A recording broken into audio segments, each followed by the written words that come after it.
আল্লাহ পাক রব্বুল আলামিন সূরাতুল মুলকে উল্লেখ করেন, আল্লাযী খালাকাল মাউতা ওয়াল হায়াতা লিয়াবলুয়াকুম আইয়ুকুম আহসানু আমালা।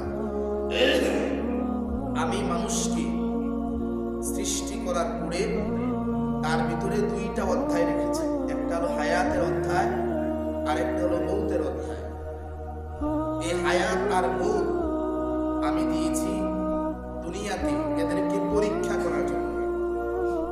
আহসান আমালা, দেখব আমার এই বান্দা বান্দীদের মধ্য থেকে এই দুনিয়াতে কি কারা উত্তম নেকামল, যারা নেকামল করবে এদেরকে আমি আল্লাহ পাক রব্বুল আলামিন আখিরাতে অফুরন্ত যে নিয়ামত জান্নাতের আছে এই জান্নাতের নিয়ামতের অধিকারী।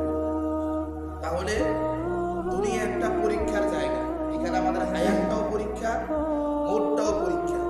এই হায়াত আর মৌতের মাঝখানে মানে মৃত্যুর আগ মুহূর্তে যে যতদিন হায়াত পেয়েছে এই হায়াতটা হলো মানুষের পরীক্ষার স্থান।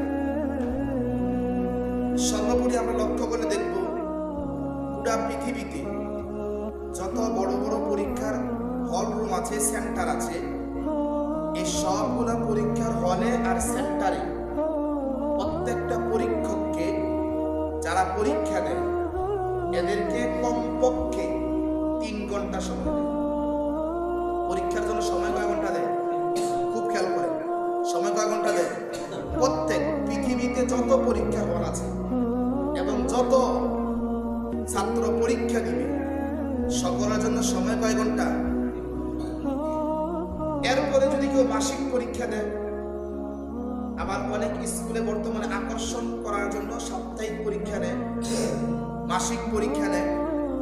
এ সমস্ত যারা মাসিক পরীক্ষা নেয়, যারা সাপ্তাহিক পরীক্ষা নেয়, এ সমস্ত হল রুমগুলোতে মাসিক পরীক্ষার ছাত্রদেরকে কমপক্ষে 1 ঘন্টা সময় দেয়।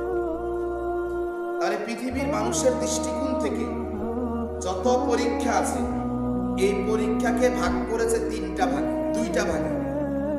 একটা হলো যে প্রতিষ্ঠানের 3 মাস পর পর পরীক্ষা নেয়, ওইখানে পরীক্ষার হলে সময় দেয় 3 ঘন্টা।